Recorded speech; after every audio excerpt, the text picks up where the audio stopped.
ಇತ್ತೀಚಿನ ದಿನಗಳಲ್ಲಿ ಸಕ್ಕರೆ ಕಾಯಿಲೆ ಬಗ್ಗೆ ಪ್ರತಿಯೊಬ್ಬರು ತಿಳಿದುಕೊಂಡಿದ್ದಾರೆ. ಪ್ರಪಂಚದಾದ್ಯಂತ ಲಕ್ಷಾಂತರ ಜನರು ಮಧುಮೇಹದಿಂದ ಬಳಲುತ್ತಿದ್ದಾರೆ. ಕಳಪೆ ಮತ್ತು ಜಡ ಜೀವನ ಶೈಲಿ, ಅನಾರೋಗ್ಯಕರ ಆಹಾರ ಪದ್ಧತಿ, ನಿದ್ರೆಯ ಕೊರತೆ, ಒತ್ತಡ, ಆನುವಂಶಿಕತೆ ಸೇರಿದಂತೆ ಇತ್ಯಾದಿ ಕಾರಣಗಳಿಂದ ಮಧುಮೇಹ ಕಾಯಿಲೆ ಬಾಧಿಸಬಹುದು. ದೇಹದಲ್ಲಿ ಇನ್ಸುಲಿನ್ ಅಸಮತೋಲನದಿಂದ ಮಧುಮೇಹ ಕಾಯಿಲೆ ಬರುತ್ತದೆ. ಇದರಿಂದ ರಕ್ತದಲ್ಲಿನ ಸಕ್ಕರೆಯ ಮಟ್ಟವು ಹೆಚ್ಚಾಗುತ್ತದೆ. ಈ ರೀತಿ ಆದರೆ ಅನೇಕ ರೀತಿಯ ಗಂಭೀರ ರೋಗಗಳ ಅಪಾಯವು ಹೆಚ್ಚುತ್ತದೆ.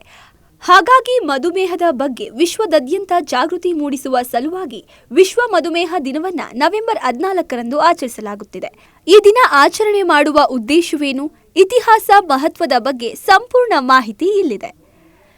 ವಿಶ್ವ ಆರೋಗ್ಯ ಸಂಸ್ಥೆಯ ವರದಿಯ ಪ್ರಕಾರ ಪ್ರತಿ ವರ್ಷ 40 ಲಕ್ಷ ಜನರು ಮಧುಮೇಹ ಕಾಯಿಲೆಗೆ ಬಲಿಯಾಗುತ್ತಿದ್ದಾರೆ. ಈ ಕಾಯಿಲೆಗೆ ಸರಿಯಾದ ಪರಿಣಾಮಕಾರಿ ಚಿಕಿತ್ಸೆ ಇಲ್ಲ. ಆದರೆ ನಮ್ಮ ಜೀವನ ಶೈಲಿ ಮತ್ತು ಆಹಾರ ಕ್ರಮಗಳಲ್ಲಿ ಕೆಲವೊಂದು ಆರೋಗ್ಯಕರ ಬದಲಾವಣೆಗಳನ್ನು ಮಾಡಿಕೊಳ್ಳುವ ಮೂಲಕ ಮಧುಮೇಹವನ್ನು ನಿಯಂತ್ರಣದಲ್ಲಿಟ್ಟುಕೊಳ್ಳಬಹುದು. ಹೀಗೆ ಮಧುಮೇಹ ಹಾಗೂ ಅದಕ್ಕೆ ಸಂಬಂಧಿಸಿದ ವಿಷಯಗಳ ಬಗ್ಗೆ ವಿಶ್ವಾದ್ಯಂತ ಜಾಗೃತಿ ಮೂಡಿಸುವ ಸಲುವಾಗಿ ವಿಶ್ವ ಮಧುಮೇಹ ದಿನವನ್ನು ನವೆಂಬರ್ 14ರಂದು ಆಚರಿಸಲಾಗುತ್ತಿದೆ. ಮಧುಮೇಹ ಕಾಯಿಲೆ ಹಾಗೂ ಅದರ ತಡೆಗಟ್ಟುವಿಕೆ ಬಗ್ಗೆ ಜಾಗೃತಿ ಮೂಡಿಸುವುದು ಮಧುಮೇಹ ದಿನದ ಉದ್ದೇಶವಾಗಿದೆ. ಪ್ರತಿಯೊಬ್ಬರೂ ಕೂಡ ಈ ದಿನವನ್ನು ಆಚರಿಸಿ ಈ ಬಗ್ಗೆ ಸರಿಯಾದ ಅರಿವು ಮೂಡಿಸಿ ಈ ರೋಗ ಬರದಂತೆ ಮುನ್ನೆಚ್ಚರಿಕೆ ವಹಿಸಬೇಕು. ಅಂತಾರಾಷ್ಟ್ರೀಯ ಮಧುಮೇಹ ಒಕ್ಕೂಟ ಹಾಗೂ ವಿಶ್ವ ಆರೋಗ್ಯ ಸಂಸ್ಥೆಯ ಸಹಯೋಗದಲ್ಲಿ 1991ರಲ್ಲಿ ವಿಶ್ವ ಮಧುಮೇಹ ದಿನವನ್ನು ಪರಿಚಯಿಸಲಾಯಿತು. ವಿಜ್ಞಾನಿ ಸರ್ ಫ್ರೆಡರಿಕ್ ಬೆಂಟಿಂಗ್ ಅವರು ಪ್ರಥಮ ಬಾರಿಗೆ ಮಧುಮೇಹಕ್ಕೆ ನೀಡುವ ಇನ್ಸುಲಿನ್ ಸಂಶೋಧಿಸಿದರು. ಬೆಂಟಿಂಗ್ ಅವರು ಜನಿಸಿದ ದಿನ ನವೆಂಬರ್ 14.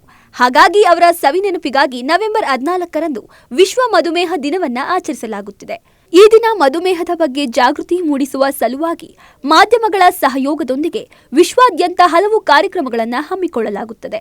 ಮಧುಮೇಹವನ್ನು ಹೇಗೆ ನಿಯಂತ್ರಣದಲ್ಲಿಟ್ಟುಕೊಳ್ಳಬಹುದು ಎಂಬುದರ ಬಗ್ಗೆ ಸಾರ್ವಜನಿಕರಿಗೆ ತಿಳಿಸಲು ಈ ದಿನ ಅಭಿಯಾನ ಕಾರ್ಯಗಳನ್ನು ಕೂಡ ನಡೆಸಲಾಗುತ್ತದೆ. ನೀಲಿ ಬಣ್ಣ ವಿಶ್ವ ಮಧುಮೇಹ ದಿನದ ಸಂಕೇತವಾಗಿದೆ.